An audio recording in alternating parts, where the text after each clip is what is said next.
প্রিয় বন্ধুরা, সবাই কেমন আছেন? আশা করছি ভালো আছেন। কাজে আসলাম, এখনো কাজটা শেষ এখনো দিতে পারি নাই।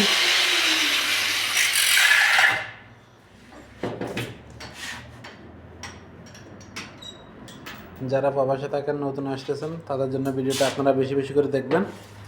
দেখলে আপনাদের অভিজ্ঞতা বাড়বে।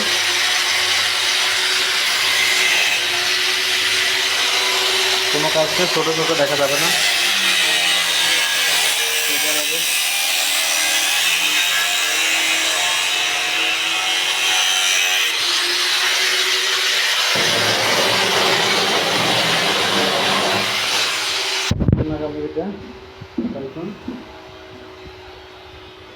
এটা সাইফোন বলে এদেশে।